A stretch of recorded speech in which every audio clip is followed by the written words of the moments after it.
Hello and good morning दोस्तों। तो आज की न्यूज स्टार्ट करते हैं। महिला दिवस के अवसर पर राष्ट्रपति द्रौपदी मुर्मू ने किसे राज्यसभा के लिए मनोनीत किया। आइए अब ऑप्शंस देख लेते हैं। ए ऑप्शन है उमा भारती, बी ऑप्शन है रुक्मिणी देवी अरुणडेल, सी ऑप्शन है सुधा मूर्ति और डी ऑप्शन है इनमें से कोई नहीं। इसमें ऑप्शन आपका सही है सी, सुधा मूर्ति। अब आगे जान लेते हैं। महिला दिवस के अवसर पर राष्ट्रपति द्रौपदी मुर्मू ने सुधा मूर्ति को राज्यसभा के लिए मनोनीत किया। सुधा मूर्ति मूर्ति ट्रस्ट के अध्यक्ष के रूप में कार्यरत हैं और कई पुस्तकों की लेखिका भी हैं। अगला पॉइंट, सुधा मूर्ति मूर्ति इंफोसिस के सह संस्थापक NR नारायण मूर्ति की पत्नी हैं। अगला पॉइंट, मूर्ति ने अपना करियर एक कंप्यूटर वैज्ञानिक और इंजीनियरिंग के रूप में शुरू किया था। अगला point, Sudha Murthy Tata engineering and locomotive company में नियुक्त होने वाली पहली महिला इंजीनियर बनी। अगला पॉइंट, भारत के राष्ट्रपति कला, साहित्य, विज्ञान और सामाजिक सेवा में उनके योगदान को मान्यता देने के लिए 12 सदस्यों को 6 साल के कार्यकाल के लिए राज्यसभा में नामांकित करते हैं। अगला पॉइंट, भारतीय संविधान की चौथी अनुसूची के 4(1) एवं 82 के अनुसार राष्ट्रपति को यह शक्ति प्रदान की गई है। अगला पॉइंट, वर्ष 2006 में उन्हें पद्मश्री पुरस्कार और 2023 में पद्म भूषण पुरस्कार मिला है। अब आगे देखते हैं। अगली न्यूज है, वर्ष 2024 से पहले सात्विक साईराज और चिराग शेट्टी ने यह खिताब कब जीता था। अब आइए देख लेते हैं ऑप्शंस। ए ऑप्शन है वर्ष 2019, बी ऑप्शन है वर्ष 2020, सी ऑप्शन है वर्ष 2021 और डी ऑप्शन है वर्ष 2022। आइए देख लेते हैं। ऑप्शन इसमें सही है आपका डी, वर्ष 2022। अब आगे देखते हैं। भारतीय जोड़ी सात्विक साईराज, रंकी रेड्डी और चिराग शेट्टी ने अपना दूसरा फ्रेंच ओपन पुरुष युगल बैडमिंटन खिताब जीत लिया है। अगला पॉइंट, सात्विक साईराज, रंकी रेड्डी और चिराग शेट्टी ने पुरुष युगल फाइनल में ली झे हुई और यांगपो हसवान को 21-11 और 21-17 से हराया है। अगला पॉइंट है, इससे पहले सात्विक साईराज और चिराग शेट्टी ने 2022 में यह खिताब जीता था। अगला पॉइंट है, 2022 में खिताब जीतने से पहले भारतीय जोड़ी 2019 में फ्रेंच ओपन में उपविजेता रही थी।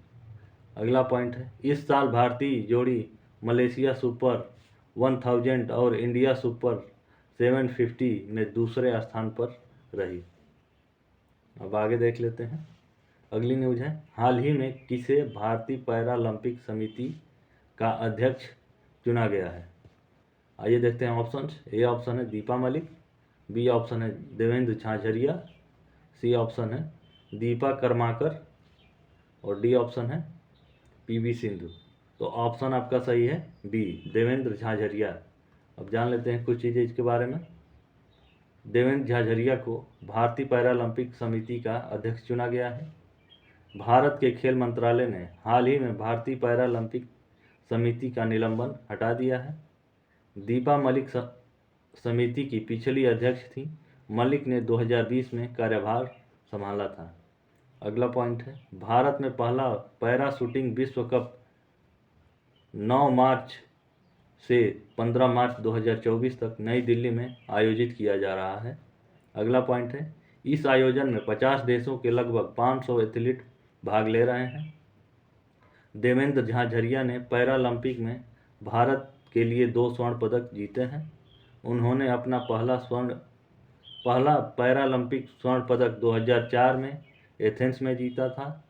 उन्होंने दूसरा स्वर्ण पदक 2016 रियो में जीता था। अगला पॉइंट है, उन्होंने टोक्यो पैरालंपिक में रजत पदक भी जीता था। अब आगे देखते हैं। अगली न्यूज है, पाकिस्तान का 14वां राष्ट्रपति कौन बना। आइए ऑप्शंस देख लेते हैं। ए ऑप्शन है आसिफ अली जरदारी, बी ऑप्शन है महमूद खान अचकजई, सी ऑप्शन है काजी फैज ईसा, और डी ऑप्शन है इस्कंदर अली मिर्जा। तो ऑप्शन आपका इसमें सही है ए, आसिफ अली जरदारी। ये हैं पहले राष्ट्रपति वहाँ के पाकिस्तान के, ठीक है। ये उप विजेता हैं अभी के,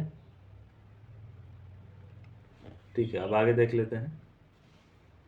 आसिफ अली जरदारी पाकिस्तान के 14वें राष्ट्रपति बने। इन्होंने पीटीआई समर्थित उम्मीदवार महमूद खान अचकई को हराया है। अगला पॉइंट, यह डॉक्टर आरिफ अलवी का स्थान लेंगे जो 2023 में अपना कार्यकाल पूरा कर चुके हैं। अगला पॉइंट, पाकिस्तान के मुख्य न्यायाधीश काजी फैज ईसा ने ईवान ए सद्र में जरदारी को शपथ दिलाई। अगला पॉइंट है, जरदारी ने 2008 से 2013 तक पाकिस्तान के राष्ट्रपति के रूप में कार्य किया है। अगला पॉइंट है, इस्कंदर अली मिर्जा पाकिस्तान के पहले राष्ट्रपति थे। उन्होंने 23 मार्च 1956 को पदभार ग्रहण किया था। अगला पॉइंट है, राष्ट्रपति कार्यपालिका का नाम मात्र का प्रमुख और पाकिस्तान सशस्त्र बलों का सर्वोच्च कमांडर होता है। अब आगे देख लेते हैं। अगली न्यूज़ है, मुंबई में मिस वर्ल्ड 2023 का ताज किसे पहनाया गया। आइए ऑप्शंस देख लेते हैं। ए ऑप्शन है क्रिस्टीना पिस्जाकोव, बी ऑप्शन है कोरोलिना बिलावस्का, सी ऑप्शन है यास्मीन अजायतौन, और डी ऑप्शन है सिन्नी सेठी। तो आपका ऑप्शन सही है इसमें ए ऑप्शन सही है क्रिस्टीना पिस्जाकोवा। अब आइए आगे देख लेते हैं। क्रिस्टीना पिस्जाकोवा 23 वर्षीय चेक गणराज्य की एक सुंदरी हैं। मिस वर्ल्ड 2023 का इन्होंने खिताब जीता है। 13 मार्च 2024 को मुंबई भारत में आयोजित समारोह में इन्हें ताज पहनाया गया। उपविजेता कौन है? पहला रनरअप यास्मीन अजायतौन, ये लेबनान की हैं। दूसरा रनरअप त्रिनिदाद और टोबैगो की मिस हैं। अन्य महत्वपूर्ण बातें क्या हैं इनकी? ये 71वीं मिस वर्ल्ड प्रतियोगिता थी। इसमें 63 देशों की प्रतिभागियों ने भाग लिया था। भारत की सिनी सेठी टॉप 12 में जगह बनाने में सफल रहीं। नीता मुकेश अंबानी को सामाजिक कार्यों के लिए ह्यूमैनिटेरियन अवार्ड से सम्मानित किया गया। क्रिस्टीना पिस्जाकोवा के बारे में जान लेते हैं। यह एक मॉडल और फैशन डिजाइनर हैं। ये प्राथमिक शिक्षा में सुधार के लिए काम करने वाली एक गैर लाभकारी संस्था चलाती हैं। ये पर्यावरण संरक्षण के प्रति भी जागरूक हैं। मिस वर्ल्ड 2023 प्रतियोगिता के बारे में जान लेते हैं। ब्यूटी विद पर्पस थीम पर आधारित थी। प्रतियोगियों ने विभिन्न सामाजिक कार्यों में भाग लिया। प्रतियोगिता का आयोजन जियो वर्ल्ड कन्वेंशन सेंटर मुंबई में हुआ। अब आगे देख लेते हैं। अगली न्यूज़ है, हाल ही में किस फिल्म को ऑस्कर में 6 पुरस्कार मिला।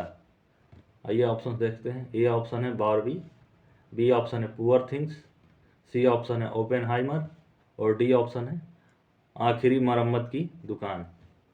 तो ऑप्शन इसमें सही है आपका सी, ओपेनहाइमर। अब आगे देख लेते हैं पुरस्कारों की संख्या। ओपेनहाइमर ने 96वें अकादमिक पुरस्कारों में 7 पुरस्कार जीते, जो कि किसी भी फिल्म द्वारा जीते गए सबसे अधिक पुरस्कारों की संख्या के बराबर है। अगला पॉइंट, इन पुरस्कारों में सर्वश्रेष्ठ फिल्म, सर्वश्रेष्ठ निर्देशक, सर्वश्रेष्ठ अभिनेता, सर्वश्रेष्ठ सहायक अभिनेता, सर्वश्रेष्ठ छायांकन, सर्वश्रेष्ठ फिल्म संपादन और सर्वश्रेष्ठ मूल स्कोर शामिल है। विशेष उल्लेखनीय क्या है इसके? यह क्रिस्टोफर नोलन का पहला सर्वश्रेष्ठ निर्देशक का पुरस्कार है। अगला पॉइंट है, रॉबर्ट डाउनी जूनियर के लिए यह पहला ऑस्कर पुरस्कार है। किलियन मर्फी के लिए यह पहला पुरस्कार सर्वश्रेष्ठ अभिनेता पुरस्कार है। अब आगे देखते हैं अन्य पुरस्कार क्या है। फिल्म को सर्वश्रेष्ठ लेखन, सर्वश्रेष्ठ वेशभूषा डिजाइन, सर्वश्रेष्ठ उत्पादन डिजाइन, सर्वश्रेष्ठ मेकअप और हेयर स्टाइलिंग और सर्वश्रेष्ठ ध्वनि के लिए भी नामांकित किया गया था। अगला है इसमें आगे, ओपेनहाइमर की सफलता के क्या कारण है? फिल्म की शानदार कहानी और अभिनव। अगला पॉइंट है क्रिस्टोफर नोलन का उत्कृष्ट निर्देशन। फिल्म का ऐतिहासिक महत्व। अगला पॉइंट है फिल्म का तकनीकी कौशल। ओपेनहाइमर के पुस्तकों का महत्व क्या है? पुरस्कारों का महत्व क्या है, देख लेते हैं। यह फिल्म की सफलता का प्रमाण है। अगला पॉइंट है यह फिल्म के कलाकारों और क्रू के लिए एक बड़ी उपलब्धि है। अब अन्य पुरस्कार देख लेते हैं। यह फिल्म की कहानी और संदेशों को और अधिक लोगों तक पहुंचाने में मदद करेगा। कुछ महत्वपूर्ण पुरस्कारों की सूची देख लेते हैं। उत्तम चित्र ओपेनहाइमर को मिला। सर्वश्रेष्ठ निर्देशन के लिए क्रिस्टोफर नोलन ओपेनहाइमर को मिला। सर्वश्रेष्ठ अभिनेता के लिए सिलियन मर्फी ओपेनहाइमर के लिए मिला। सर्वश्रेष्ठ अभिनेता एम्मा स्टोन पुअर थिंग्स को मिला। सर्वश्रेष्ठ सहायक अभिनेता रॉबर्ट डाउनी जूनियर और ओपेनहाइमर के लिए मिला। सबसे अच्छी सहनायिका दवाइन जॉय रैडोल्फ द होल्ड ओवर्स के लिए मिला। अगला है सर्वश्रेष्ठ एनिमेटेड फीचर फिल्म लड़का और बगुला है के लिए मिला। आगे है सर्वश्रेष्ठ मौलिक पटकथा पतन की शारीरिक रचना के लिए मिला। अगला है सर्वश्रेष्ठ अंतर्राष्ट्रीय फीचर फिल्म रुचि का क्षेत्र है के लिए मिला। सर्वश्रेष्ठ वृत्तचित्र आखिरी मरम्मत की दुकान। अगला है सर्वश्रेष्ठ वृत्तचित्र फीचर फिल्म मरियुपोल में 20 दिन। अगला है सर्वश्रेष्ठ छायांकन ओपेनहाइमर को मिला। सर्वश्रेष्ठ लघु फिल्म हेनरी सुगर की अद्भुत कहानी के लिए मिला। अगला है सर्वश्रेष्ठ गीत के लिए मैं किसी के लिए बना था बारबी से मिला, बारबी से है को मिला। अब आगे देखते हैं। अगली न्यूज़ है हाल ही में प्राइमेट की नवीनतम सर्वेक्षण के अनुसार भारत में 7396 किस जानवर की संख्या है? आइए अब देखते हैं। ए ऑप्शन है शेर, बी ऑप्शन है चीता, सी ऑप्शन है लंगूर और डी ऑप्शन है गोल्डन लंगूर। तो ऑप्शन आपका सही है इसमें डी गोल्डन लंगूर। अब आगे देख लेते हैं इसके बारे में। 2023 में किए गए प्राइमेट सर्वेक्षण के अनुसार भारत में 7396 गोल्डन लंगूर हैं। अगला पॉइंट है यह 2018 में किए गए सर्वेक्षण में अनुमानित 5800 से 28% की वृद्धि है। अगला पॉइंट है यह वृद्धि संरक्षण प्रयासों और वन क्षेत्रों में सुधार के कारण हो सकती है। वितरण क्या है? गोल्डन लंगूर मुख्य रूप से असम और त्रिपुरा राज्यों में पाए जाते हैं। अगला पॉइंट है वे भूटान और बांग्लादेश में भी पाए जाते हैं। भारत में वे मानस राष्ट्रीय उद्यान, डिब्रू सौखोवा राष्ट्रीय उद्यान और चंपई वन्यजीव अभयारण्य जैसे संरक्षित क्षेत्रों में रहते हैं। अब आगे देखते हैं इनके लिए खतरा क्या है। गोल्डन लंगूर को कई खतरों का सामना करना पड़ता है जिनमें शामिल है निवास स्थान का नुकसान, शिकार, पालतू जानवरों के व्यापार, मानव वन संघर्ष के कारण। अब आगे संरक्षण के लिए देख लेते हैं। गोल्डन लंगूर को कई संरक्षण प्रयासों से लाभ होता है जिनमें शामिल है संरक्षित क्षेत्रों का निर्माण करना, पुनर्वास कार्यक्रम, जागरूकता अभियान चलाना। इसका महत्व क्या है? गोल्डन लंगूर भारत के लिए एक महत्वपूर्ण प्रजाति है। वे वन पारिस्थितिकी तंत्र का एक महत्वपूर्ण हिस्सा है। अगला पॉइंट वे पर्यटन के लिए भी महत्वपूर्ण है। अगला पॉइंट गोल्डन लंगूर को पवित्र बंदर के रूप में भी जाना जाता है। अगला पॉइंट वे भारत के लिए एक राष्ट्रीय प्रतीक हैं। अगला पॉइंट है वर्ष 2023 में भारत सरकार ने गोल्डन लंगूर संरक्षण योजना शुरू की थी। ये इम्पोर्टेंट है, इसको याद रखना जरूरी है। आप आगे देख लेते हैं। अगली न्यूज़ है यूरोपीय मुक्त व्यापार संघ EFTA का गठन कब किया गया था? आइए ऑप्शन देख लेते हैं। ए ऑप्शन है वर्ष 1960, बी ऑप्शन है वर्ष 1975, सी ऑप्शन है वर्ष 1992 और डी ऑप्शन है वर्ष 2009। तो ऑप्शन इसमें सही है आपका ए वर्ष 1960। अब आगे देख लेते हैं। समझौते पर हस्ताक्षर हुए हैं, देखते हैं। 1 दिसंबर 2023 को भारत और EFTA के 4 सदस्य देशों के बीच FTA पर हस्ताक्षर किए गए। यूरोपीय मुक्त व्यापार संघ एक क्षेत्रीय व्यापार संगठन है और मुक्त व्यापार क्षेत्र है। इसका सचिवालय जिनेवा में स्थित है। अगला पॉइंट, यूरोपीय मुक्त व्यापार संघ का गठन वर्ष 1960 में किया गया था। अगला पॉइंट, यह समझौता 1 जुलाई 2024 से लागू होगा। समझौते का आकार देख लेते हैं। यह समझौता 700 अरब डॉलर का है, जो भारत के लिए अब तक का सबसे बड़ा व्यापार समझौता है। समझौते का मुख्य लाभ क्या होगा देख लेते हैं। व्यापार में वृद्धि होगी। इस समझौते से भारत और EFTA देशों के बीच व्यापार में 50% तक वृद्धि होने की उम्मीद है। अगला पॉइंट, भारत के लिए निर्यात में वृद्धि होने की उम्मीद है, खासकर कृषि, कपड़ा, चमड़ा और इंजीनियरिंग उत्पादों में। अगला पॉइंट, EFTA देशों के लिए भारत में निवेश बढ़ने की उम्मीद है। अब रोजगार सृजन कैसे होगा? इस समझौते से भारत में 10 लाख रोजगार सृजन होने की उम्मीद है। आर्थिक विकास देख लेते हैं। इस समझौते से भारत की अर्थव्यवस्था को गति मिलने की उम्मीद है। समझौते के कुछ महत्वपूर्ण पहलू देख लेते हैं। सीमा शुल्क में कटौती होगी। इस समझौते के तहत भारत और EFTA देशों के बीच कई वस्तुओं पर सीमा शुल्क धीरे धीरे कम किया जाएगा। सेवाओं में व्यापार, इस समझौते से सेवाओं में व्यापार को बढ़ावा देने के लिए प्रावधान किए गए हैं। निवेश देख लेते हैं। इस समझौते से में निवेश को बढ़ावा देने के लिए भी प्रावधान किए गए हैं। बौद्धिक संपदा अधिकार, इस समझौते में बौद्धिक संपदा अधिकारों की सुरक्षा के लिए भी प्रावधान किए गए हैं। अब आगे देख लेते हैं। अगली न्यूज़ है, मोबाइल फ़ोन के उत्पादन में भारत अब दुनिया में किस स्थान पर है? आइए ऑप्शन देख लेते हैं। ए ऑप्शन है पहला, बी ऑप्शन है दूसरा, सी ऑप्शन है तीसरा, डी ऑप्शन है चौथा। तो ऑप्शन आपका सही है बी, दूसरे स्थान पे है। अब आगे देख लेते हैं। पॉइंट, उत्पादन में 2024 में भारत ने 60 करोड़ से अधिक मोबाइल फ़ोन का उत्पादन किया, जो चीन के बाद दूसरा सबसे बड़ा उत्पादन है। वृद्धि कितनी हुई? 2020 में 23 करोड़ से बढ़कर 2024 में 60 करोड़, यह 15% से अधिक की वृद्धि को दर्शाता है। निवेश, 2024 में मोबाइल फ़ोन विनिर्माण में 1.5 लाख करोड़ रुपए का निवेश हुआ है। रोजगार, 20 लाख से अधिक लोगों को रोजगार, मोबाइल फ़ोन उद्योग में रोजगार मिला है। आत्मनिर्भरता, भारत में अब 97% मोबाइल फ़ोन का उत्पादन घरेलू स्तर पर किया जाता है। प्रमुख कंपनियां कौन सी हैं? Samsung, Xiaomi, Oppo, Vivo, Realme, Lava, Micromax, Karbonn आदि हैं। सरकार की पहल, मेक इन इंडिया और PLI जैसी सरकारी पहलों ने इस वृद्धि में महत्वपूर्ण भूमिका निभाई है। अब आगे देख लेते हैं।